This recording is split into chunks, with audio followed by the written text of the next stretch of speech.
on est parti. Salut tout le monde. Salut Mathéo. Salut Lucas. Tu vas bien? Bah, très bien, toi? Ça va. Et on va très bien même parce qu'aujourd'hui on a la chance d'accueillir Eric Larchevêque. Donc on est Bonjour. très content. Salut Eric, ça va bien? Ouais, super. Un peu chaudement, mais ça va. Ouais, on est un peu plus au frais dans le studio là. On est quand même un peu mieux. Écoutez, on est vraiment hyper honoré, hyper ravi d'avoir Eric avec nous aujourd'hui.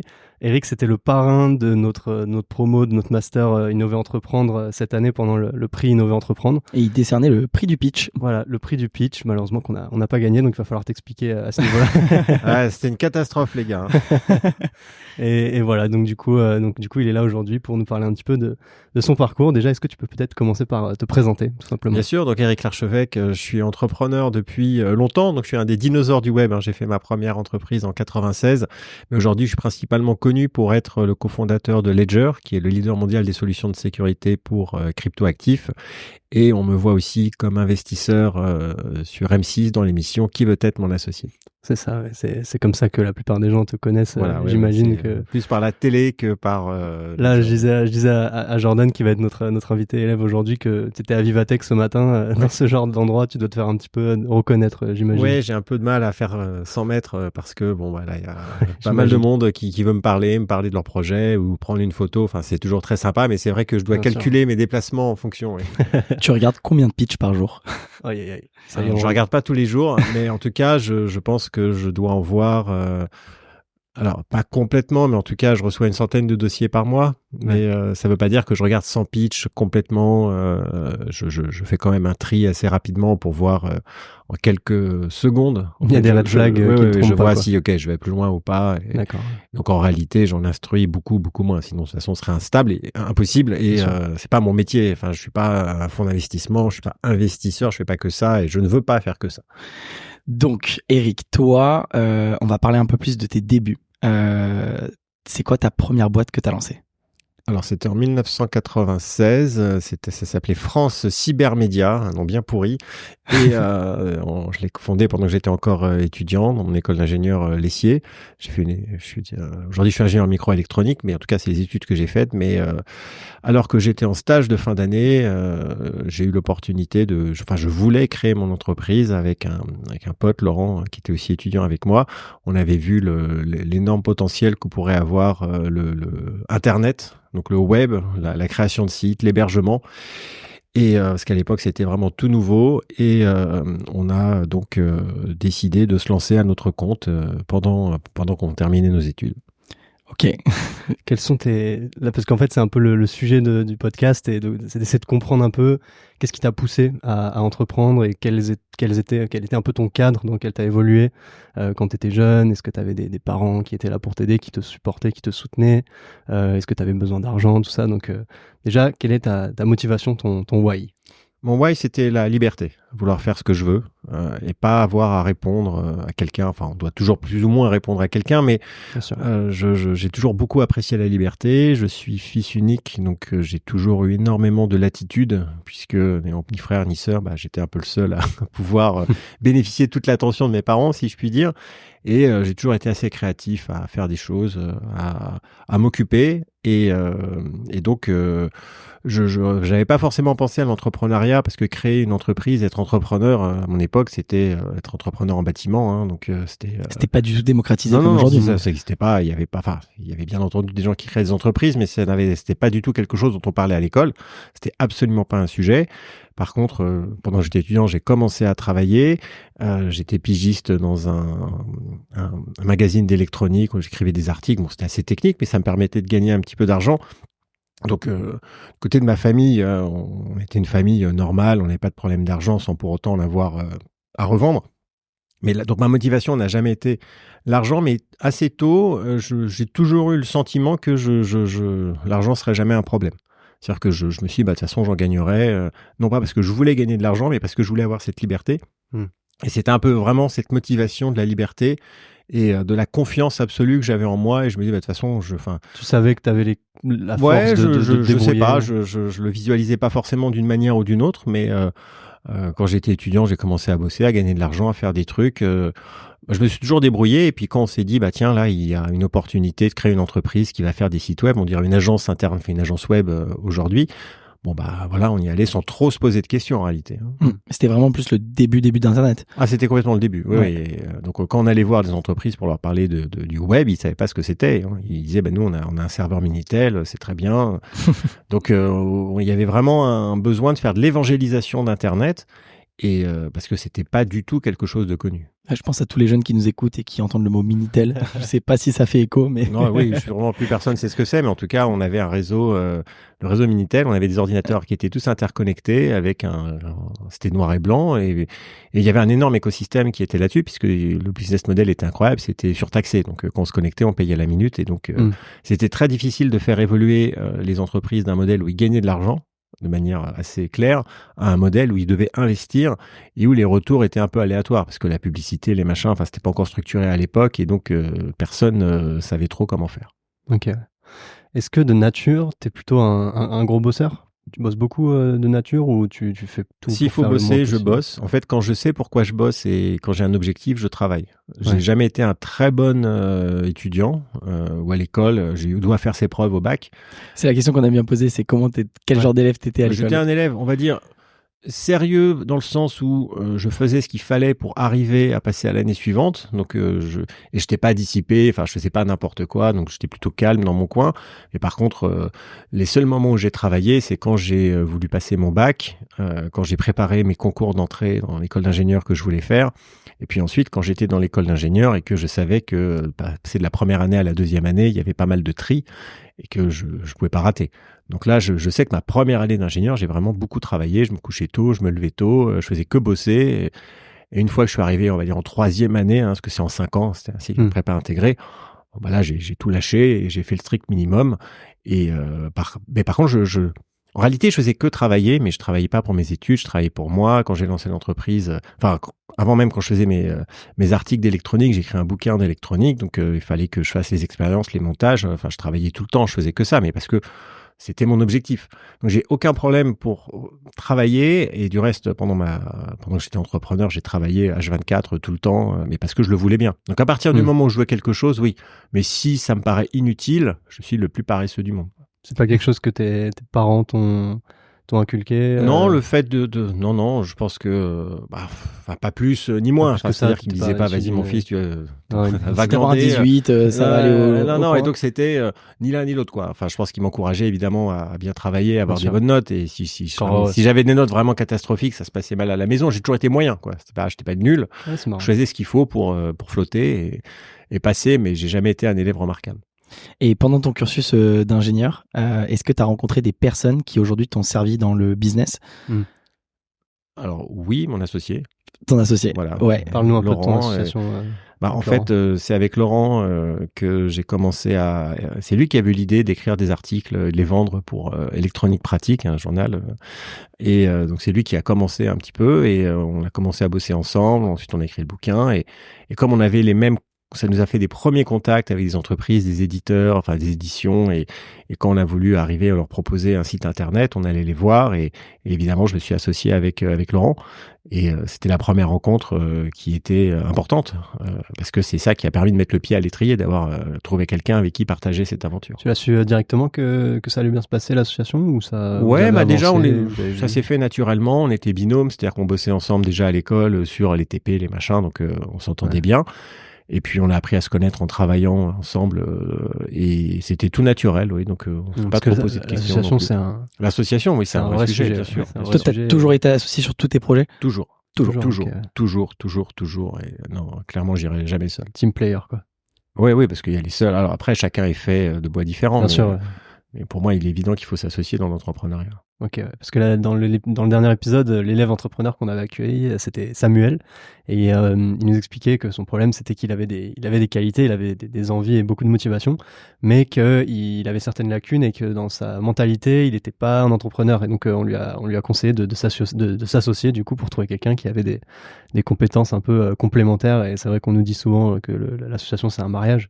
Complètement. C'est un mariage avec les catastrophes qui vont avec si on se plante. C'est ça, ouais. Donc, et comment tu trouves le bon associé? C'est en trouvant la personne qui n'a pas les mêmes compétences que toi ou... Non, c'est faux. C'est plus. Alors j'en sais rien parce que chacun a ses méthodes. Moi, j'ai trouvé mon premier associé assez naturellement à l'école. Ensuite, j'ai fait des trucs avec lui. Quand je suis rentré en France en 2010 et que j'ai recréé une start-up, ma première chose que je voulais faire, c'était donc trouver un associé. Et en fait, je suis allé dans tous les apéros entrepreneurs, à droite, à gauche, rencontrer du monde, parler de mon projet. Et à un moment, j'ai croisé un gars, il s'appelait Thomas. Et il a accroché sur le truc, on a commencé à discuter.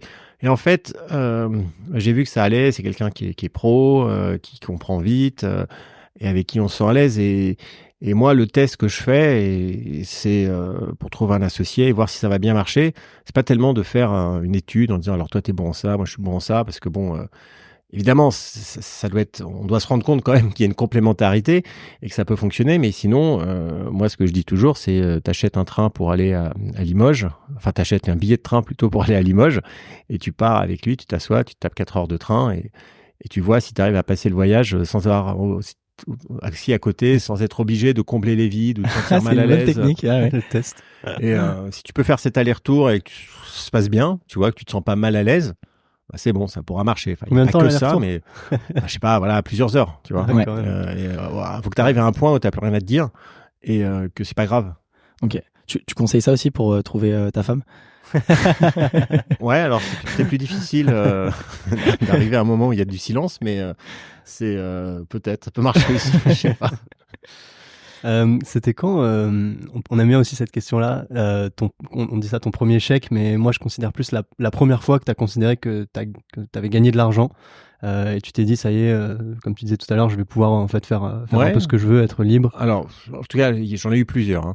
Mais la première où vraiment je me suis dit là, ok, là j'ai passé un cap, c'était ma deuxième entreprise qui s'appelait Montorgueil. On faisait de la création de contenu, de la monétisation. On avait aussi des lignes surtaxées. On avait mis en place en fait de la connexion à Internet, non pas par un numéro normal, mais par un numéro en 09 qui permettait de gagner de l'argent. Et on avait mis en place de l'affiliation, ça avait très bien marché. Et je me rappelle que c'était tous les trimestres en fait qu'on nous payait, et donc France Télécom nous avait payé, je sais pas, un montant énorme, quelque chose comme 600 000 euros, enfin ce qui pour nous était énorme. En combien de temps du coup? Ouais, en 3 mois, oui. Et je me rappelle, j'avais noté dans mon agenda le jour de ma réussite. J'avais mis le jour de ma réussite et je l'avais entouré. Bon, après, beau, je suis passé à autre chose et il y a eu d'autres réussites. Oui. Et après, surtout, je me suis dit, mais je suis con d'écrire un truc pareil. Enfin, je sais pas, je me suis dit, non, mais qu'est-ce que je suis en train de faire? Et je crois que j'ai dû déchirer la page parce que je me suis dit, mais qu'est-ce que je fais? C'est pas un journal intime, quoi. Et, mais en tout cas, voilà, c'était ce moment-là, je me rappelle et je me dis, là, j'ai vraiment réussi quelque chose. Et après, la boîte a bien fonctionné. On a fait 20 millions d'euros en un an. On l'a revendu. Enfin, c'était une belle aventure, une belle réussite. Belle victoire. Et du coup, j'ai envie de te demander, moi, la première galère financière. La première fois que vraiment j'en ai jamais eu. Tu dois te débrouiller. Alors non, j'ai jamais eu en fait d'échecs critiques où je me dis bon voilà, c'est la merde. Alors ce qui m'est arrivé une fois, c'est que je crois que c'était en 2002 ou je sais plus, ou 2001. Je m'étais expatrié, déjà j'avais quitté la France et donc j'avais trouvé une banque qui était en Lettonie, la Paritat, et qui était une banque assez moderne. Donc ils avaient plein de clients des fintech aujourd'hui. Donc je travaillais avec elle et j'avais mis tout mon argent dedans, tout ce que j'avais gagné. Et un jour, je retirais de l'argent, puis ça marche plus. J'étais à Las Vegas, on était au CES, et je retirais de l'argent, ça marche pas. Je me dis, tiens, merde. Bon, je vais me connecter, ça marche pas. C'est le décalage horaire. Le lendemain, je regarde les news. Voilà, Paritat, la banque s'est cassée la figure. En fait, suite à des problématiques de gestion, enfin de trucs bizarres, en fait, la banque capote et donc tous les fonds des déposants sont perdus. Et j'avais je sais pas, peut-être, tout ce que j'avais, 500 000 euros que j'avais gagné. Ouais. Et j'ai tout perdu. Est-ce que ça a été du coup une leçon pour te dire je mets pas les mêmes œufs dans le même panier? Ça a surtout été une leçon pour me dire je ne vais pas en Lettonie. Non, c'était une leçon pour me dire mais en fait le secteur bancaire en fait faut avoir le cash chez soi, voilà. Après je me suis acheté j'ai commencé à avoir des lingots en or. Puis après c'est une autre histoire, j'ai rencontré le Bitcoin. Là, c'est vraiment parlé, ouais. Mais en tout cas, c'est grâce à cette banque que j'ai rencontré la Lettonie, puisque après, que j'ai visité la Lettonie, que j'ai découvert un pays magnifique. Et donc, je me suis installé là-bas ensuite pendant quelques années. Mais en tout cas, quand j'ai vu que j'avais, c'était la merde, en fait, je vais hausser les épaules. Et je me suis dit, c'est pas grave. De toute façon, je vais me refaire. Je veux dire, il n'y a pas de... Enfin, ça n'a pas été une catastrophe en fait. Je l'ai pas du tout mal vécu. Tu l'as pas vécu en mode c'est banqueroute, je sais pas comment je vais me relever. Non, parce que bon, je pense que j'avais encore un peu, enfin, je me rappelle plus trop, mais je sais pas, j'avais peut-être encore un compte en France avec un peu d'argent. Enfin, je me suis pas retrouvé du jour au lendemain avec zéro, rien. Puis j'avais toujours la boîte et les machins, et je savais de toute façon, je vais continuer. Donc, c'est pour ça que j'ai jamais eu de galère par rapport à ça. Bien sûr, j'ai eu des moments difficiles dans l'entrepreneuriat où je me suis dit qu'on allait crever, que ça allait mourir, que ça allait se planter, que là, si on se ratait, c'était fini. Donc, il y a eu des moments de tension assez extrêmes. Mais par contre, pas d'endroit où je me suis dit, putain, ça y est, j'ai tout perdu, faut que je recommence. Quand j'ai tout perdu, je me suis dit, bon, je sais pas, ça m'a rien fait, ouais. Rien. Du coup, parlons de ton amour pour le Bitcoin, pour la crypto. Comment tu t'es mis dans ce secteur-là de la blockchain, de la crypto? Du Bitcoin, parce qu'à l'époque, c'était ça. Et on est en 2013, j'avais vendu Prexing, un comparateur de prix. Et je l'avais vendu parce que ça marchait pas trop mal. Mais je me suis dit, je vais jamais en faire une licorne. Je me suis dit, bon, c'est pas avec ça que je vais faire 1 milliard, donc faut le vendre. Donc je l'ai vendu. Et après, je me dis, bon, j'ai du temps. Et je me suis mis à chercher ce que je pourrais faire. J'avais de la bande passante intellectuelle. Et donc j'avais déjà entendu parler du Bitcoin, mais j'avais jamais eu le temps de m'y plonger. Et je me suis dit, bon, ok, je veux savoir ce que c'est que cette arnaque, quoi. Qu'est-ce que c'est que ce truc-là? C'est vrai qu'au début, tout le monde pense que c'est une arnaque. L'argent magique de l'Internet, comment ça marche. Et donc, j'ai commencé à lire les premiers articles, à lire le white paper, à lire des wikis, et tout ce que je pouvais. Et j'ai dû mettre quelques semaines. Et à un moment, ça a fait tilt dans ma tête. J'ai vraiment compris ce que ça représentait, que ça correspondait vraiment à mon idéal de liberté, de possession vraiment d'une argent valeur et pas de l'argent dette. Et je me suis dit, il fallait que j'ai commencé vraiment à regarder. Et puis un jour, je me rappelle, c'était en décembre 2013, il y a la Banque de France qui a publié une note de service où ils parlaient du Bitcoin. J'étais très curieux. Et ils ont écrit que c'était un système de Ponzi qui était uniquement utile pour blanchir de l'argent et la criminalité. Enfin, c'était vraiment le truc le plus parce nul. Qu'au début, les gens parlaient un peu du dark web, c'était la monnaie de... C'était vraiment le niveau zéro de l'analyse, que c'était juste un Ponzi. Quand j'ai vu ça, je me suis dit, putain, faut absolument que j'y aille, quoi. Je me suis dit, si eux ils disent ça, c'est que vraiment ça doit être en fait le meilleur truc. Ça doit être une mine d'or. C'est une mine d'or et il faut que je mette toute mon énergie là-dedans et c'est vraiment ça qui m'a fait basculer. Quand la Banque de France a dit c'est un Ponzi. C'est marrant. Comment t'as eu cette mentalité de te dire je vois en fait une info qui ne va pas dans le sens dans lequel je veux et moi je sais que pertinemment, faut que j'y aille. Parce que mon analyse était que ce qu'ils écrivaient était n'importe quoi. Parce que tu t'étais documenté. Parce que je m'étais documenté. Alors, c'était pas juste par esprit de contrariété. C'est parce que je savais qu'ils écrivaient n'importe quoi. Au début, ce que je pensais au début, c'est qu'ils écrivaient ça exprès pour tuer le truc, en me disant ils se sentent menacés. Mais bien après, j'ai compris que c'était de la pure incompétence. Okay. Qu'ils n'avaient rien compris, qu'ils n'avaient pas fait l'erreur de comprendre et que c'était juste des abrutis. Ça, tu l'avais remarqué sur différents articles, sur différents sujets Après, de toute façon, oui, j'ai vu qu'en fait, il n'y avait pas de complot. Ouais. C'est juste qu'en fait, ils comprenaient rien. Okay. Ils comprenaient rien. C'était terrible. Tu les as retrouvés ceux qui ont rédigé l'article? Non, je sais pas, mais je leur en veux pas, puisque en fait, c'est grâce à eux que tu as réussi à te mettre dedans. Que j'ai réussi à me mettre dedans, mais en fait, c'est surtout dramatique le niveau d'incompétence, parce qu'il y a plein de choses à dire négatives sur Bitcoin. Enfin, mais là, c'était tellement ridicule et à niveau zéro de l'analyse que je me dis, c'est pas possible. Donc voilà, par cet article, tu as réussi à rentrer dans ce... Voilà, et je me suis dit, faut que j'y aille. J'ai tout ce que j'avais gagné jusqu'à présent, j'ai tout converti en Bitcoin. Tout. Oh, wow. Ouais, enfin bon, pas tout. Oui, quand tu mais bon, 95%, quoi. Quand même. Oui. Je me suis dit, de toute façon, moi, je veux pas d'euros. J'ai pas de confiance dans le système bancaire. J'ai pas de confiance dans le système monétaire. J'ai toujours pensé comme ça et je sais que ça peut arriver qu'une banque se casse la figure. On voit aux États-Unis des banques de détail, régionales qui se cassent la figure. Donc son argent, en fait, on doit le posséder, on doit l'avoir. C'est quelque chose d'inaliénable, d'inaliénable. Non, c'est pas vrai. C'est quelque chose d'inaliénable. C'est quelque chose d'inaliénable, qui fait partie, je pense, des droits fondamentaux, en fait, du droit fondamental de l'être humain, qui est de posséder quelque chose.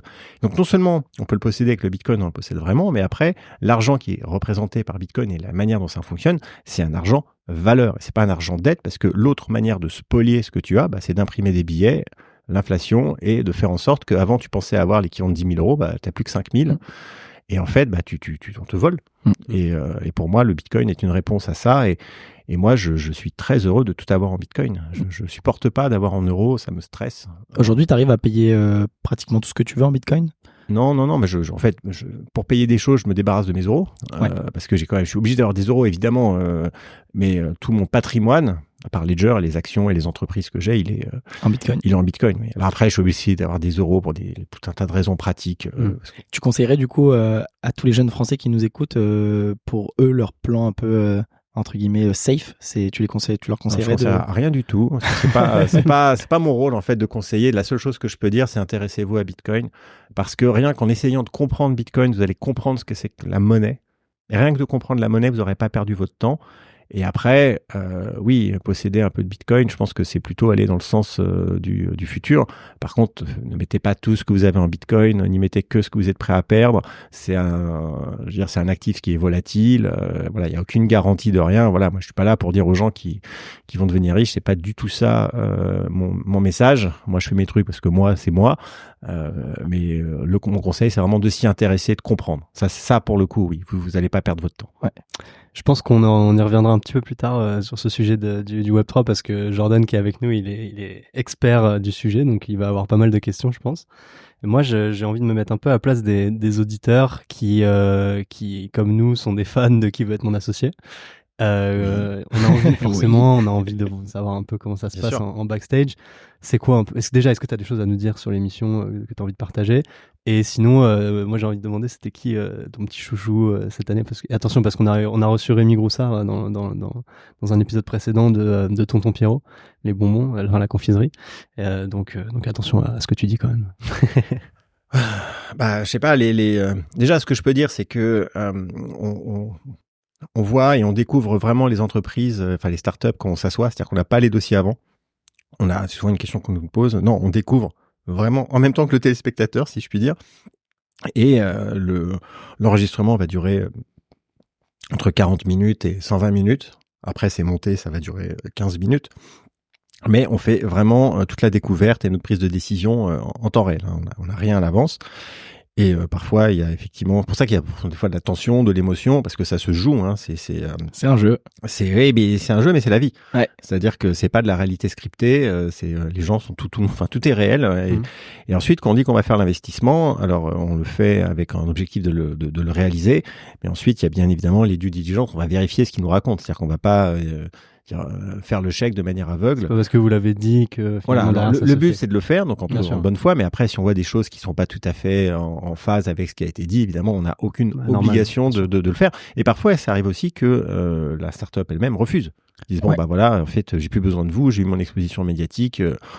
Voilà, il y en a qui jouent pas le jeu. Alors bon, d'un côté je comprends, mais c'est aussi dommage ils prennent la place en fait de boîtes qui ont... Ça arrive souvent ça? Ah oui, bien sûr. Ouais, ça arrive souvent. Et je pense que ça va arriver de plus en plus, parce que de plus en plus les startups vont calculer que c'est une bonne manière en fait d'avoir de la visibilité, qui vont accepter peut-être de négocier des valos pour avoir donné l'impression qu'il y avait un deal et que ça s'est bien passé, et puis après ils vont dire non. Ok. Donc ça serait peut-être le parti pris de M6 de peut-être dire de mettre une clause en disant que tu peux pas mettre de clause. Ouais. Par contre, ils essayent au niveau du casting de s'assurer que les startups ont vraiment envie de trouver un investisseur, un partenaire, et qu'ils sont pas juste là pour l'exposition médiatique, parce que si c'est le cas à terme, je pense que ça peut arriver qu'il y en ait quelques-uns, mais si c'est la majorité, ça va tuer le concept. Qu'est-ce que tu conseilles à un jeune qui a envie de faire Qui va être mon associé? De préparer. Alors la première étape, c'était d'envoyer une vidéo, un pitch au casting. Moi, je m'occupe pas du casting et je sais pas ce qui se passe. Il y a quand même une séparation pour éviter le copinage. C'est d'être authentique. C'est de bien se rappeler qu'on fait de la télé. Donc votre produit il pourra être intéressé au passage. Enfin, il pourra intéresser la chaîne que si c'est on va dire du B2C, c'est-à-dire du produit pour consumer que l'on peut comprendre, qui a un minimum de visibilité, que ce soit qu'on comprend rapidement, que ce soit sympa, rigolo. Enfin, c'est un peu côté télé. Donc, si c'est un peu chiant et trop tech, ça passera jamais. La crypto, ça passera jamais. C'est trop compliqué à expliquer. Donc, déjà, il faut s'assurer que c'est télévisuel. Et puis ensuite, dans la présentation, il faut être le plus authentique possible et donner envie. C'est un casting télé. Donc, il faut aussi pas jouer un personnage, parce que si on n'est pas authentique, ça marchera pas. Mais il faut quand même arriver à créer quelque chose, avoir un angle, qu'on se dise, OK, voilà, ça va être sympa à l'image, il va se passer quelque chose. C'est presque une audition, quoi. Oui, c'est une audition. Ouais, C'est une audition, parce que c'est pas du capital risque classique, c'est quand même de la télé, et je pense qu'il faut le rappeler. Ouais. Parce que c'est ça le premier vecteur, hein. Il faut que ça fasse de l'audience, il faut que ça intéresse, sinon ça marchera pas. Comme tu disais, la crypto, ça passera pas dans Qui veut être mon associé, mais est-ce que toi, si tu avais eu l'opportunité d'avoir des émissions comme ça à l'époque, est-ce que tu aurais pris la chance, tu l'aurais saisi pour y participer? Ah oui, évidemment. Évidemment, j'aurais rêvé de passer devant Qui veut être mon associé, à présenter. Alors, je sais que Ledger, ça serait trop compliqué, mais peut-être pour d'autres choses, et parce que c'est extraordinaire. Et de toute façon, moi, j'ai toujours voulu faire de la télé. Dès que j'adorais faire des interviews quand j'étais entrepreneur, j'ai aucun problème à monter sur les planches et à parler. Donc, j'ai toujours eu ce côté un peu d'aimer la lumière, et donc forcément, je l'aurais fait. Ça, c'est sûr. Ça fait partie un peu juste pour le côté expérience, en fait. Juste pour, ouais, j'adore. Ouais. En plus, toi, t'es jury depuis la première édition. Première saison, ouais, tout à fait. Ouais. Et à la base, moi, j'étais pas du tout. Ils sont pas venus me chercher. Hein. Oui, c'est ça. Je crois que tu as raconté ça quelque part il y a pas très longtemps. Ouais, c'est possible. C'est toi qui j'ai mis le pied dans la porte du casting parce que par manière fortuite, j'ai entendu parler et j'ai pris le carnet de la productrice Combline. J'ai mis mon numéro. C'est ça. Ouais. Et je lui ai dit voilà, je vais être dans le casting. Je vais expliquer pourquoi. Et après, bon, j'ai vu la chaîne et ils m'ont proposé d'être remplaçant parce que j'étais pas connu. Ledger, la crypto laisse tomber, ça va effrayer tout le monde. Mais on a besoin d'un remplaçant. J'ai dit pas de problème. Et puis il y en avait un autre qui était dans l'investisseur qui a pas fait le cut finalement. Et un jour, Marc a mangé des huîtres, il est tombé malade, j'ai dû le remplacer. Fred Mazzella a dû partir, un truc. Donc j'ai fait en fait la moitié de la première saison, puis ils ont bien aimé ce que j'apportais. Et donc après, ils m'ont proposé de rester. Et comme moi j'aime bien, j'étais très content. Ouais, c'est génial. Je trouve qu'il en faut plus. C'est Rémi Groussard qui disait qu'il en fallait plus des émissions comme ça qui mettent en avant l'entrepreneuriat. Ah oui, parce qu'elle est vraiment d'utilité publique. Oui, ça, elle explique ce qu'est l'entrepreneuriat. Il y a vraiment un côté pour le grand public de comprendre qu'est-ce qu'une entreprise, qu'est-ce qu'une valorisation, qu'est-ce qu'une part, de voir que c'est pas les patrons, le capital. Enfin c'est pas juste ce qu'on pouvait plutôt imaginer avoir dans l'imaginaire collectif des Français. C'est qu'il y a des personnes qui viennent de tout horizon, de tout âge, qui peuvent entreprendre. Et ça peut créer des envies. Le but, c'est d'inspirer, sans pour autant faire croire que l'entrepreneuriat, c'est pour tout le monde. C'est-à-dire que c'est montré que tout le monde peut devenir entrepreneur. En fait, il n'y a pas de sélection. Il ne faut pas juste être un gars qui a fait HEC, le SCP à Paris. Et voilà, ça peut être très divers. Par contre, tout le monde ne peut pas le devenir parce que c'est d'une grande difficulté. Il faut faire. Voilà, il y a beaucoup de qualités qui sont nécessaires. Il y a certains candidats qui arrivent avec un visage quand même très très fatigué. Certains, on voit qu'ils sont au bout de leur vie. Ils sont dans le dur, quoi. Ouais, il y en a, ils sont vraiment au bout de leur vie. C'est un peu leur dernier espoir. Et ça, parfois, c'est pas évident. Quand il y a quelqu'un qui nous dit, voilà, je suis à 2 semaines du redressement judiciaire. C'est ma dernière Vous devez chance. enlever, vous, le côté, clairement, détacher le côté émotionnel et l'empathie. On est obligé de le garder parce que notre processus de décision fait qu'on peut pas se baser que sur les chiffres, ça va être beaucoup l'analyse du porteur de projet ou des porteurs de projet. Donc, on doit quand même rester dans l'empathie et l'émotionnel pour pouvoir prendre cette décision. Mais il est hors de question de se dire, j'investis juste parce qu'il est sympa. Tu vois, enfin non, ça c'est sûr. Donc, des fois, en fait, le plus dur, c'est de dire non, c'est pas de dire oui. Ouais. C'est ce que ma mère m'a dit. Elle m'a toujours dit, c'est un parent qui dit toujours oui, c'est pas faciliter la tâche à son enfant, c'est encore plus dur de dire non. Non, mais c'est vrai, une grande leçon, c'est apprendre à dire non. C'est très, très important. Et les choses les plus difficiles, c'est de dire non. Comme la chose la plus difficile qu'un entrepreneur devra faire, c'est pas fermer sa boîte, c'est de virer quelqu'un. On va s'arrêter sur ces belles paroles pour cette première partie. C'était une très belle conclusion. Non, merci pour cette première partie. On va accueillir dans un instant Jordan Platy.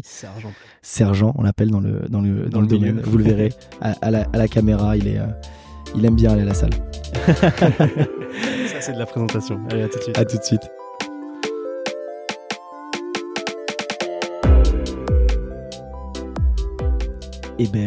On va accueillir tout de suite Sergent. Sergent, salut. Bon, merci de m'accueillir. Merci Eric d'être là. La dernière fois qu'on s'était vu, c'était au prix Innover Entreprendre, là, de l'ESCP, quand on était tous ensemble. Je me rappelle qu'avec mon associé, on était directement venus te voir le plus vite possible pour avoir de tes conseils, parce qu'on avait pitché, mais on n'avait pas eu de tes retours. Des super conseils, parce qu'on a appliqué certaines choses. Donc, encore une fois, merci. Mais il y a des questions que je t'ai pas posées, et du coup, je suis là pour ça aujourd'hui. C'est parti. Il est revenu. La première, c'est que, tu vois, on parle souvent d'exécution dans la création d'une startup, c'est super intéressant, et d'aller chercher son premier client. qu'il faut aller le chercher parce que c'est ça potentiellement qui va valider aussi. Qui va apporter une preuve supplémentaire que tout ceci, ça fonctionne. Exactement. Et il y a des fois, même si c'est sans doute l'étape clé, il y a des fois c'est pas spécialement possible. Tu vois, moi j'ai envie de savoir, par exemple avec Ledger, vous aviez un produit technologique. Avant de vendre une Ledger qui fonctionnait super bien, il fallait que tu aies du coup ce premier client qui valide tout ça. Comment vous avez fait ? Alors déjà, nous, on est dans le consumer, c'est-à-dire qu'on s'adresse aux particuliers, aux gens de la communauté, donc c'est pas un gros corporate, donc c'est assez facile. Et ce qu'on a fait, c'est tout simplement de mettre en vente le produit. En fait, on l'a fait, on l'a évidemment testé en interne, etc. Et quand on était suffisamment satisfait, on l'a mis directement en vente sur notre site et on en a fait la promotion dans les communautés. Là, c'était vraiment l'angle. C'était d'être dans les communautés Bitcoin, donc c'était principalement Reddit à l'époque et Bitcoin Talk, et donc d'être déjà là depuis un certain temps, parce qu'avant j'avais fait la maison du Bitcoin, d'autres avaient fait d'autres choses, donc ils avaient une sorte de petite réputation, on n'était pas inconnus, et donc on a fait le leverage de cette implication dans la communauté pour pouvoir parler du nouveau produit, donc la clé Ledger, et donc commencer à la vendre. Et pendant 2 ans, en fait, on a vendu, mais on vendait très peu. Donc, ça validait le fait que ça fonctionnait parce qu'on avait des bons retours. Mais ensuite, il a fallu attendre que le marché décolle pour que ça vende.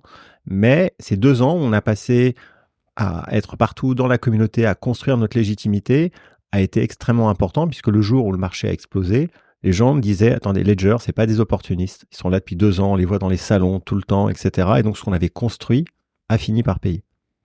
Ok, super intéressant. Et je me souviens aussi, donc avant Ledger, tu avais fondé la maison du Bitcoin. Et si je dis pas de bêtises, c'est parce que tu étais passionné que tu avais lancé quelque chose.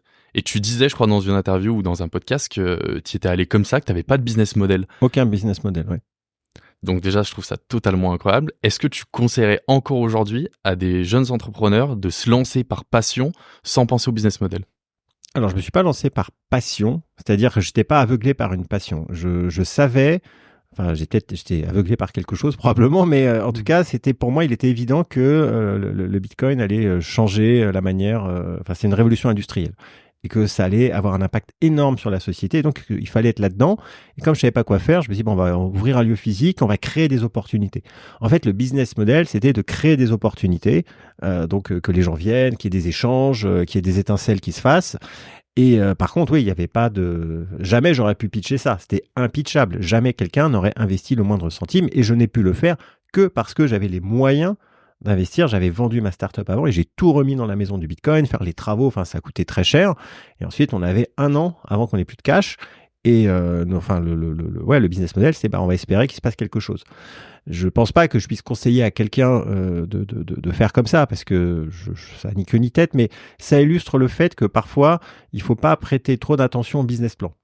Parfois il faut y aller, il faut juste faire les choses, il faut les sentir. Après, il faut aussi être capable de prendre les opportunités et de jongler avec ce qui se passe et d'être malin et d'être réactif. Et donc on peut s'en sortir comme ça sans forcément avoir un plan d'exécution extrêmement propre et précis.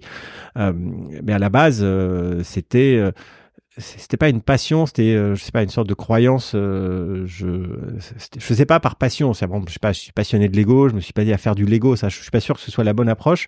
Par contre, j'étais vraiment persuadé que cette technologie allait jouer un rôle. Voilà, donc c'était pas quelque chose par passion. Je tiens juste à le préciser parce que ça, je suis pas sûr que ce soit pour le coup qu'il faut se faire les choses uniquement par passion.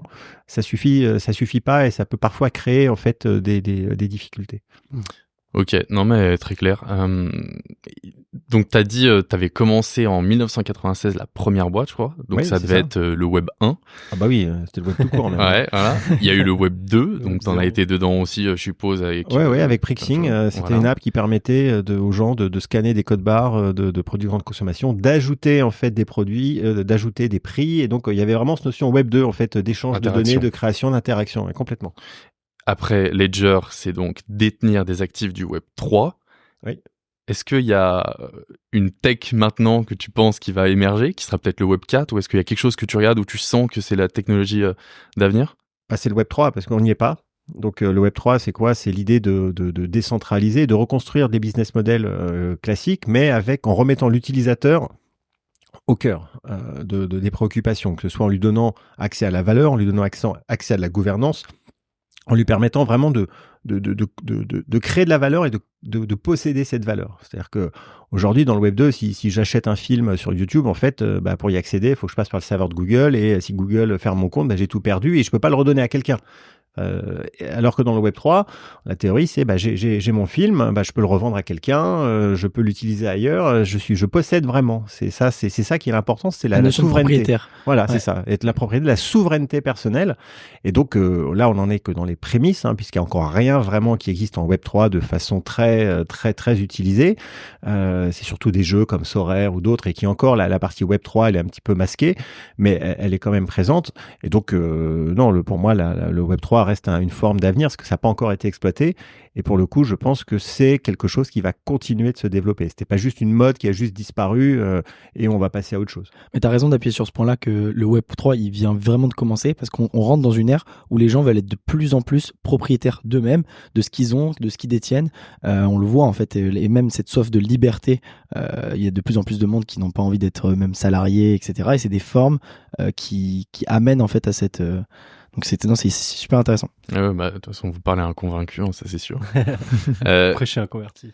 Toi, tu détiens du Bitcoin, Jordan ? Ouais, un petit peu. Ouais. Bravo. Quelques autres cryptos aussi. Je sais que c'est moins ta tasse de thé, certains. Non, moi, je suis pas un maximaliste dans le sens où chacun fait ce qu'il veut. Mais par contre, je suis à 90% en Bitcoin. Je suis pas du tout à l'aise d'avoir des autres. Non, mais compréhensible.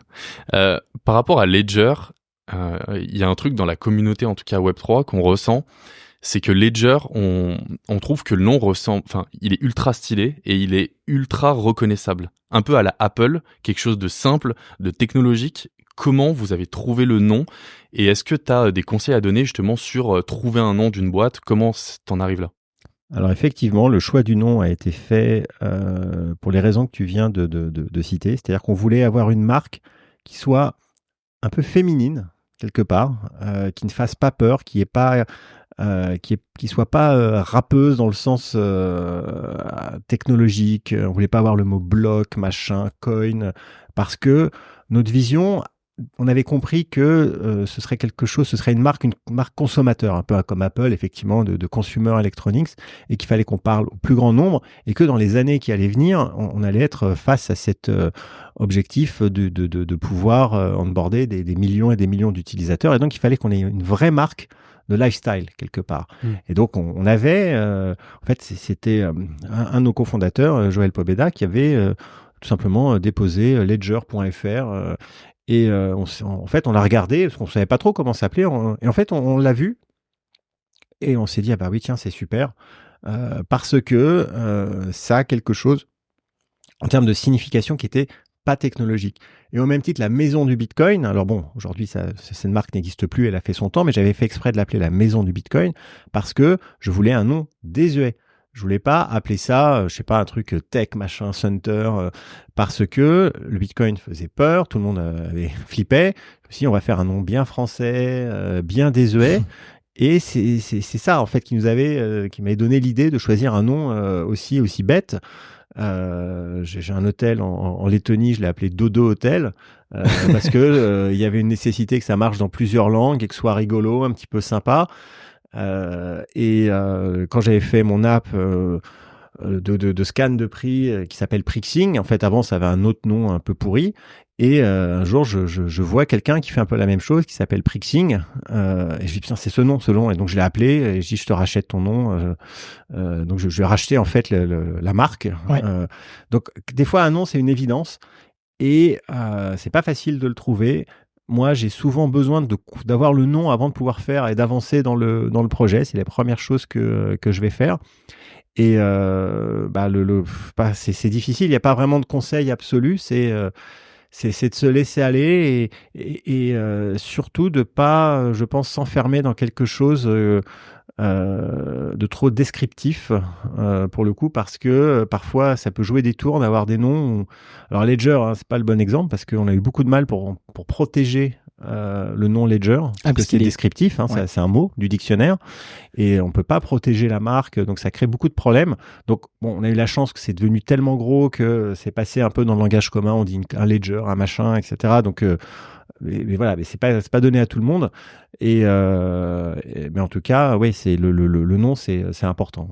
C'est que moi, tu me dis Ledger, je peux dire c'est une marque de voiture, c'est une marque de SAP. Ça peut être à peu près tout. Ouais. Ça peut être à peu près tout, mais c'est. Pourtant, le nom veut un rapport. Hein, c'est un grand livre comptable. Ouais. C'est un grand livre comptable. Hein, donc il y avait un rapport, mais bon, voilà, il y avait cette sorte de féminité, de légèreté dans le nom qui nous semblait importante. Beaucoup de tout ce qui est Web3. Et puis vous avez eu la chance, c'est vrai que maintenant c'est en tout cas un mot commun de l'univers Web3. Quoi. Les plus novices dans le sujet, ils vont dire il faut que je m'achète une Ledger. Alors, peut-être qu'ils iront chez un de vos concurrents, mais en fait ils ont le mot de dire il faut que je m'achète une Ledger pour dire il faut que j'achète ce hardware qui va protéger mes cryptoactifs. Petite question pour toi Jordan, est-ce que toi aujourd'hui tu galères à trouver un nom? Non, le mien il est trouvé. Est-ce que ça va être le bon sur le long terme? On sait pas avec mon associé, mais en tout cas on a trouvé notre nom, donc ça va. Et encore une fois, voilà, c'est vrai que je trouve qu'il y a ce ressenti avec en tout cas des utilisateurs, plusieurs parties prenantes. Mais c'est pour ça que je pose la question, parce que c'est dans le temps pour que ça perdure, quoi. Je trouve que d'en trouver un à l'instant T, des fois on peut se creuser la tête pendant un jour, mais en fait ça vient à un point nommé. On peut changer ensuite, hein, parce que par exemple, il y a eu un avant et après pour Frédéric Mazzella, covoiturage. Blablacar. Oui. Et du coup, après, là, c'est la question qui me venait, c'est à partir de quand tu penses qu'il faut déposer le nom? Est-ce qu'il faut le faire le plus vite possible? Ah bah oui. Ouais. Enfin, un dépôt de nom, ça coûte à l'INPI, ça coûte rien. En tout cas, en France, non, faut le déposer. Okay. Je veux dire, après, la protection internationale, les machins, enfin, ça peut vite coûter des centaines de milliers de dollars, mais donc ça, c'est pas forcément nécessaire. Mais en tout cas, oui, déposer sa marque à l'INPI dans les bonnes classes, ça, c'est la base. Et si vous levez des fonds, l'investisseur dire attendez, est-ce que tu as bien déposé? À qui appartient la marque? Est-ce qu'elle est bien l'entreprise? Non, ça faut le faire. Autant la propriété intellectuelle, les brevets, moi j'y crois pas et je pense que c'est des conneries pour 99% des cas. Autant protéger sa marque, ça peut éviter quand même des gros problèmes. Et surtout, c'est pas cher. Enfin, je veux dire, voilà, c'est 150 €, 200 €. Je veux dire, c'est un investissement nécessaire et qui est pas délirant. Ok. Je vais revenir sur autre chose plus entrepreneurial en général, c'est est-ce que tu penses qu'on est entrepreneur ou qu'on peut le devenir? Et où? Moi, j'en sais rien. Ok. Je sais pas, je pense que ça n'a... Est-ce qu'on le est? Bah non, je pense qu'on n'est à rien du tout de toute façon, donc on est le produit, je pense, de son contexte. Donc, pour moi, il n'y a pas de prérequis. Je pense que non, n'importe qui peut devenir entrepreneur. Donc, je pense qu'on peut devenir entrepreneur à partir du moment où on a les bonnes qualités. Alors, est-ce que ces qualités, on les a parce qu'on est avec ces qualités? Est-ce qu'il y a un déterminisme génétique? Ah, j'en sais rien, ça me dépasse. Ça va trop loin. Ça va trop loin, donc... C'est pas un podcast de philo. Non, mais Vous avez 4 heures. Je l'attendais, est-ce qu'on est entrepreneur ou on le devient? Ouais. Quel est le sens de la vie? Quoi? Le sens de la vie. Le sens de la vie, c'est d'entreprendre. Ah, c'est beau. Bon, par contre, aujourd'hui, t'es retourné en Sologne. Ah oui. Et donc, c'est chez toi, mais tu es retourné là-bas et tu entreprends aussi parce que je crois que l'école que tu as créée est dans la région. Tout à fait. Voilà. École de développeurs est à Vierzon. Voilà. Donc, est-ce que tu penses que les entrepreneurs devraient déconnecter des villes et aller en campagne potentiellement pour brainstormer? Et inversement, peut-être ceux qui sont qui ont toujours habité en campagne, aller dans d'autres écosystèmes? Oui, je pense que c'est important par moment de déconnecter de l'endroit où on est et de changer d'air. Et en ce qui concerne le fait d'aller plutôt de la ville vers la campagne, qui est plutôt le sujet d'actualité, ce que l'on voit, c'est en fait un peu une lame de fond qui est de plus en plus présente. Et aujourd'hui, par exemple, on a ouvert l'incubateur à Vierzon, BQ Village by CA. On a fait des appels à projets. On a eu énormément de startups de la France entière qui sont prêtes à venir s'installer à Vierzon, et même de Paris. On aurait fait ça il y a 5 ans, je pense que tout le monde serait foutu de notre gueule. Avec le Covid, avec aussi l'évolution des mentalités, je pense que de plus en plus d'entrepreneurs sont tout à fait OK pour bouger, pour aller en province, pour aller en région. Et il y a beaucoup d'avantages. Évidemment, il y a des inconvénients parce que la grande ville a ses avantages, mais il y a de la place. Si on est plus dans quelque chose qui a besoin de, je sais pas, du hardware, de l'industriel, du e-commerce, de la logistique, on peut trouver des locaux plus importants. On est capable aussi d'avoir une écoute plus importante de la part de la communauté de communes, de la région, de BPI France Région, alors qu'à Paris, c'est complètement encombré, tout le monde s'en fout. Donc, il y a quand même des avantages qui sont présents, qu'il faut savoir utiliser. Et probablement le mieux, c'est d'être capable de balancer entre les deux. C'est-à-dire que c'est ce qu'a fait Ledger. On était à la fois à Paris et en région, et ça nous était extrêmement utile. Je pense si on avait été que à Vierzon, ça aurait été compliqué pour pas mal de choses. Mais le fait d'avoir les deux, finalement, c'est le meilleur des deux mondes. Et comment tu ferais du coup là les deux? Parce que ça, c'est quelque chose que, en tout cas, on se pose souvent la question. Avant, on nous disait toujours, faut que vous soyez à Paris, les investisseurs sont à Paris, ils veulent que vous soyez à Paris. Aujourd'hui, c'est peut-être moins vrai. On dit que voilà, on peut être dans des régions, et là, tu l'as très bien dit, surtout avec BP, etc., toutes ces aides, c'est sympa d'être ailleurs. Est-ce que toi, tu as un conseil de aller plutôt en dehors de Paris que Paris? Ou alors là, tu disais d'être un peu avec les deux, comme vous avez fait avec Ledger. Est-ce que tu as... C'est difficile de donner un conseil d'une manière générale. Je pense qu'il ne faut pas avoir peur d'explorer et de regarder. En tout cas, il faut se poser la question. Mon conseil, c'est ça. C'est posez-vous vraiment la question. Ça vaut le coup de se la poser. Si à la fin, vous êtes à Paris, c'est très bien. Il n'y a pas non plus forcé d'aller en province. Mais c'est sûr qu'on n'est plus du tout prisonnier d'un schéma mental où on doit impérativement être à Station F à Paris pour lever de l'argent. Non. Des boîtes qui sont un peu partout lèvent de l'argent, ça n'a plus aucune importance.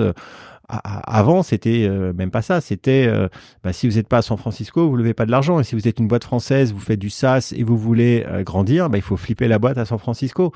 Ledger, je pense, a été une des premières entreprises à pouvoir lever avec des fonds américains des méga-tours. Enfin, à l'époque, les méga-tours, c'était 70 millions d'euros, tout en restant en France. Donc, il y a eu aussi une évolution, en fait, du schéma mental même de l'investissement étranger en France. Et donc, maintenant, c'est pareil pour l'aspect plus régional. Donc, je pense que voilà, il faut se poser la question et puis choisir ce qu'il y a de mieux pour soi. Moi, je voulais juste revenir sur la co-création de ton école. Qu'est-ce qui t'a poussé à le faire? Alors, l'école j'ai cofondé avec, je sais pas tout seul. Hein, oui, je sais. comme tout. Ouais, tout à fait. Et donc c'est parti en fait donc a été cofondé avec Franck Jalin, et c'est parti d'un constat qui est que on n'arrive pas à recruter chez Ledger ou ailleurs des développeurs, et une des manières de répondre à ça, c'est de créer des écoles. La plus grande difficulté quand tu crées une école, quand elle fonctionne, c'est de trouver de l'espace, parce qu'en fait t'arrêtes pas de pousser les murs pour accueillir plus d'étudiants. Donc on s'est dit à Vierzon on trouvera toujours de l'espace, c'est pas un problème. Et en plus on va juste pousser 2-3 vaches. Voilà, exactement. Et en plus on avait la stratégie d'avoir un seul campus européen, et donc Vierzon, c'est un peu la centre de l'Europe, donc ça va. Et c'est pour ça que ça avait du sens d'être là. Il y avait aussi la proximité de Ledger, il y avait un dynamisme dans la région qui s'était créé. Et donc, on a fait le pari de se mettre là. Et aujourd'hui, quand on va recruter des étudiants, c'est vrai que c'est pas forcément évident de leur dire, venez vous installer à Vierzon, mais ça reste audible. Je dis pas que c'est facile et que les gens disent, ouais, super et tout, génial. Mais on a passé un cap, et c'est quelque chose qui aujourd'hui ne pose plus de problème majeur. Franchement, je suis allé faire mes études à Saint-Etienne, donc franchement, ouais, les gens peuvent aller à Vierzon, je pense que ça va, c'est pas pire. Non, c'est pas pire. Ça reste proche de Paris, à 1h30 en train, et on est à 200 mètres de la gare, dans des super locaux. Et puis c'était aussi pour nous l'objectif d'expliquer que le codage, c'est pas un truc de geek forcément, c'est aussi pour des créatifs, et donc d'essayer majoritairement aussi de nous adresser au public féminin pour avoir cette diversité importante, puisque dans l'univers en fait du logiciel, la construction de logiciels, si on n'est pas capable d'avoir une diversité dans la création, à la fin on se retrouve avec des trucs cons comme l'Apple Watch d'Apple qui n'avait rien pour les cycles menstruels, parce qu'il n'y avait pas un seul ingénieur féminin dans la conception. Donc pour éviter ça et être super, il faut avoir des filles, et pour avoir des filles, il faut expliquer que le code, c'est de la création, au même titre qu'un architecte, son métier c'est pas de dessiner des plans, c'est pas un technicien du dessin de plan, c'est avant tout un créatif. C'est pareil pour le code, et d'autant plus que maintenant on a les IA, on a ChatGPT pour vraiment rentrer dans des trucs un peu chiants, et donc on peut prendre de la hauteur et faire venir des profils beaucoup plus créatifs et intéressants dans le code. Et j'ai vu que c'est en 100% en anglais, du coup, le programme. Ah oui, complètement en anglais. Et ton pari, c'était du coup d'attirer beaucoup plus d'attirer des internationaux? C'était pas la base, ça peut être une conséquence. L'intérêt, c'est qu'on peut avoir des profs qui viennent de partout, qui viennent d'Apple, Google, de la Silicon Valley, mais aussi d'Asie. On peut prendre les meilleurs dans leur domaine, mais surtout que l'anglais est indispensable. Et AlgoSup, c'est une école où dès qu'on rentre, on est dans la culture d'entreprise. On veut que le choc culturel soit la sortie du lycée et pas la sortie de l'école. Et donc l'anglais, les soft skills, les horaires de bureau, le travail en équipe, tout ça, ça se fait vraiment chez AlgoSup dès le début. Et aujourd'hui, on peut pas imaginer faire sa carrière sans parler anglais. Et donc, il faut vraiment être bilingue. Et donc, on s'est dit, allez, on va au bout du truc, quoi. C'est totalement en présentiel, l'école? Ouais, c'est complètement en présentiel. Faut vraiment être à Vierzon. Ok. Donc, pour une start-up, tu conseilles aussi qu'il faut que ce soit tout le temps en présentiel, ou est-ce que le télétravail, etc. Bonne question. Je pense plutôt qu'il faut être en présentiel. Je dis, le télétravail peut fonctionner, mais ça a quand même ses limites. Alors après, bon, tout est possible, mais je crois beaucoup au présentiel. Il y a tellement de choses qui se résolvent plus facilement en présentiel. Les signaux faibles qu'on a en se discutant, on va tellement plus vite. Moi, je suis investisseur dans des boîtes où les cofondateurs, en fait, se voient jamais parce qu'il y en a un à Lyon, l'autre à Lille. Et bien sûr qu'ils se parlent tous les jours, mais en fait, ils se voient jamais. Et ça crée quand même un fossé. Ça crée un fossé. Je leur dis, attendez, allez passer une journée ensemble.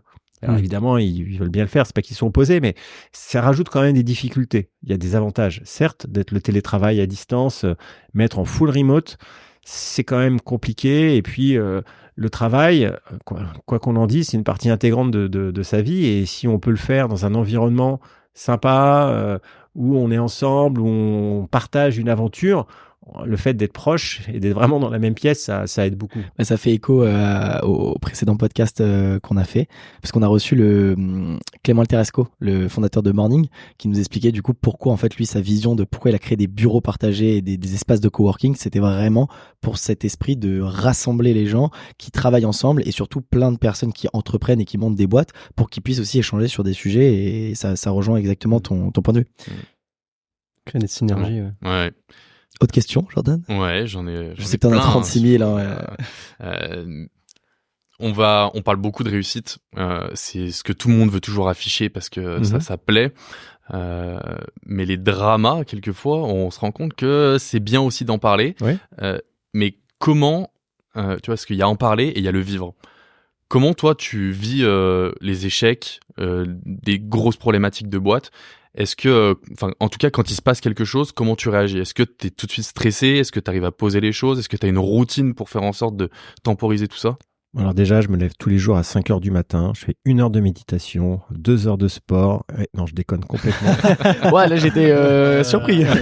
Non, j'ai zéro routine et je suis quelqu'un qui est pas stressé de base. J'ai une très grosse résistance au stress. J'ai fait beaucoup de poker à haut niveau et ça m'a beaucoup aidé de ce côté-là. Et je pense qu'une des réponses dans les problématiques, parce que là, l'ascenseur émotionnel, il y en a beaucoup et même chez Ledger, rien que chez Ledger, on a déjà vécu des crises quand même assez graves à se dire qu'on n'allait pas passer le mois, qu'on n'y arriverait pas, que là je me rappelle les soirs dire à ma femme je pense que c'est la fin, on va se planter. Ouais, vraiment. Voilà, là il y a encore un petit espoir, mais là par contre on doit vraiment réussir absolument à convaincre cette personne d'investir, machin. Bon, on a réussi, mais en tout cas dans ces moments de crise, moi je pense que ce qui est essentiel c'est la transparence. Et chez Ledger on a toujours fait des all-ends et on explique ce qui se passe. On dit voilà, on en est, c'est la merde, on n'y arrive pas. Et il nous reste ça, et voilà ce qu'on va tenter. Et je pense que la transparence, en fait, on n'est pas là pour porter le monde sur nos épaules. Enfin, d'une certaine façon, on le porte, mais je pense que c'est manquer de respect que de ne pas tout simplement partager en interne les moments difficiles, les difficultés. Je pense que c'est pas très utile de masquer et de parler que des choses que quand ça va bien. Il faut aussi expliquer quand les choses vont mal. Alors on n'est pas obligé de rentrer dans tous les détails parce que ça n'a pas toujours beaucoup de sens. Mais chez Ledger, on a cette culture de vraiment partager, d'expliquer. Et moi, je crois beaucoup à ça. Et il y a vraiment un côté. Finalement, ça m'aide aussi. Ça permet de peut-être d'être moins stressé, de parler des choses, d'expliquer où est-ce qu'on en est. Et puis après, évidemment, qu'on fait le maximum pour que ça passe et de faire en sorte qu'on réussisse à boucler une levée de fonds alors que bientôt on va être sans argent. Et donc là, le partage est pour moi important. Et donc là, une des réponses, c'est la transparence en interne. Et puis aussi, de toute façon, ça sert à rien de stresser. C'est pas parce que tu stresses que ça arrangera pas les choses. Bon, après, c'est très philosophique, mais c'est sûr que moi, rien m'a jamais empêché de dormir. Ok. Toi, t'es stressé, Jordan, de nature? Plutôt, ouais. J'aime le stress, mais il y a des fois, j'avoue que c'est une gestion particulière à avoir quand il y a plein de trucs qui s'accumulent et quand, en tout cas, il y a des jours où il y a rien qui va et du coup, tu te dis quand même. Mais voilà, c'est comme tu as très bien dit, Eric. En fait, c'est vrai que ça change rien de stresser. Donc, au bout du compte, il faudrait peut-être juste se poser et dire fait, t'as la big picture et je pense qu'il faut juste décortiquer. Tu prends problème par problème et si tu prends la totalité, c'est sûr que là tu vois la grosse montagne, tu dis c'est impossible. Non, mais c'est sûr. Je pense qu'il y a deux choses qui sont importantes. Moi j'ai deux qualités. On pourrait penser que ce sont des défauts. Une première qualité, c'est que j'ai une mauvaise mémoire, donc j'oublie. Donc en fait, les trucs, les machins, les bordels, je les oublie. Ou même si quelqu'un me fait une crasse, j'oublie en fait. Et donc je traîne pas en fait un espèce de boulet tel Sisyphe qui essayait de pousser son gros boulet pour remonter la montagne. Donc ça me remet moins de charge mentale. Et puis la deuxième chance que j'ai, c'est que je réfléchis pas trop. Donc j'ai pas tendance à repasser les trucs dans ma tête sans arrêt. Je dis tiens, il y a ça à faire, faut le faire et je le ferai. Mais je suis pas quelqu'un qui stratégise, qui réfléchit à toutes les possibilités, qui regarde et qui pense en parallèle tout le temps. Et donc c'est pour ça que je stresse moins, parce qu'en fait je dis ok, voilà, il y a ça à gérer, on va le gérer quoi. Mais plus dans l'exécution. Ouais.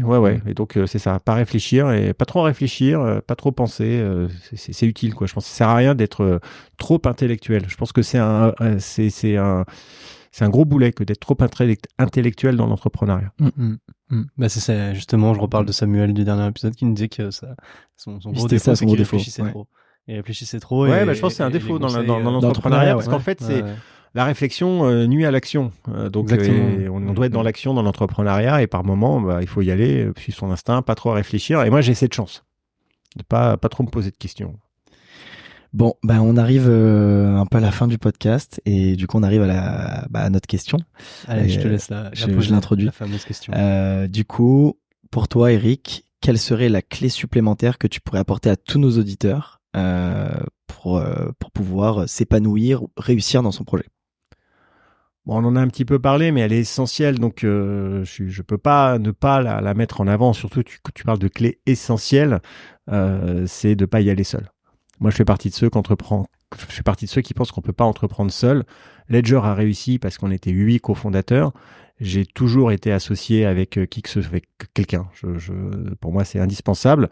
Et moi, la première leçon d'entrepreneuriat que j'ai eue, c'est quand je suis allé, c'était en 1996, peut-être 1995, quand je me suis dit, il faut que je crée mon entreprise. Je savais pas ce que c'était. Et j'ai trouvé un beau bouquin à la Fnac qui s'appelait la SARL, tout un programme. Et quand je l'ai ouvert, la première chose que j'ai lue, c'est savoir diriger, c'est savoir s'entourer. Et en fait, c'est le seul et unique conseil que j'ai jamais eu, qu'on m'a jamais donné, et qui j'ai appliqué toute ma vie et qui est le conseil le plus vrai. C'est-à-dire qu'on peut pas, il faut trouver des gens à tous les niveaux, que ce soit évidemment en associé, que ce soit évidemment dans l'exécution, dans les équipes. Il faut réussir à faire venir des gens autour de soi et c'est sûrement ça, cette capacité d'être un leader qui aide beaucoup dans l'entrepreneuriat. Moi, j'ai eu la chance de pouvoir bien développer ces capacités-là et toutes les réussites que j'ai, c'est évidemment grâce à mes cofondateurs, mes associés, les équipes. Ça fait un peu neuneux de dire ça, mais c'est vrai et donc je pense qu'il est plus important de peut-être retarder quelque chose plutôt que d'y aller seul et de se planter. Et en même temps, mieux y aller seul que mal accompagné. Donc tout ça, bonjour et bonne chance. Mais on en a parlé un peu, de savoir un peu comment trouver la personne. Mais pour moi, c'est indispensable. Et c'était indispensable dès le début, dès la première expérience. Dès la première expérience, de toute façon, je l'ai lu, c'était sur un bouquin, donc ça va être vrai. Mais c'était, pour moi, j'ai toujours ressenti comme ça. Je suis quelqu'un de très solitaire. Personnel, j'ai pas beaucoup d'amis, je peux rester des heures au milieu d'une forêt à rien foutre et je suis très content. J'ai lâché une larme là, j'allais dire non mais pourquoi il a pas d'amis Eric? En fait mes seuls amis, là je vais bientôt fêter mes 50 ans, tous les amis que j'invite c'est tous des associés en fait. J'ai pas de D'accord. C'est pas que j'ai pas d'amis, mais tout est très lié à ma vie parce professionnelle. Parce qu'en fait, c'est ça, ta vie professionnelle fait entière dans ta vie, en tout cas, du quotidien. Et c'est vrai que tu partages ta vie perso dans la vie pro. Il n'y a pas de dissociation. J'ai pas de dissociation et j'avais pas genre un groupe d'amis avec qui je sortais le soir pour boire des pots. Non, c'était toujours dans un contexte professionnel et donc voilà. C'est une force aussi d'arriver à très bien s'entendre, d'être ami avec des gens avec qui tu travailles. Oui, tout à fait. Sinon, je pense que tu tiens pas. Ouais, puis c'est plus facile dans ce sens-là que de se faire des amis et après d'essayer de bosser avec eux. Puis des fois, tu exactement. C'est sûr, parce que bosser, c'est exactement. En fait, tu trouves des associés avec qui tu deviens ami, et l'inverse, c'est peut-être plus compliqué. Ouais. Ok, bon bah écoutez, je crois qu'on arrive à la fin de ce superbe épisode. Merci beaucoup Eric. Merci pour votre accueil. Merci Jordan. T'as posé, je pense, des très bonnes questions. Je pense que est-ce qu'il a su répondre à... Il a très bien répondu. Je repars avec plus d'infos que la dernière fois, donc bien content. Il y avait plus de temps. Ah bah c'est sûr. Mais voilà, où est-ce qu'on peut vous retrouver, toi, Eric? Moi, on pourra me retrouver, je pense, en janvier sur à la Cigale, le 6 et le 6. Il y aura la saison 4, en fait, de Qui veut être mon associé, tournage en septembre. Et donc, diffusion, je pense, en janvier 2024. Ok. Et si vous pouvez pas tenir jusque-là, je suis sur Instagram, Twitter, oui, tu fais LinkedIn, des lives. D'ailleurs, TikTok. Jordan, tu avais fait un live. J'avais essayé parce que tu faisais des lives où tu répondais des questions. Enfin, il n'y avait pas des questions-réponses, mais il pitchait rapidement. Exactement, tu le fais encore? Alors, je le fais pas. Par contre, je demande aux gens de m'envoyer des vidéos et je réagis en fait au pitch. Ah oui, sur YouTube. Voilà. Donc, si vous voulez que je réagisse à votre pitch, envoyez-moi votre vidéo. Pour m'envoyer, c'est facile. Ou me contacter. Vous allez sur ericlarchevêque.com et vous aurez la rubrique contact. Et que ce soit pour envoyer un deck pour Blast ou autre, tout est là. Génial. Et du coup, les candidatures sont ouvertes pour Qui va être mon associé?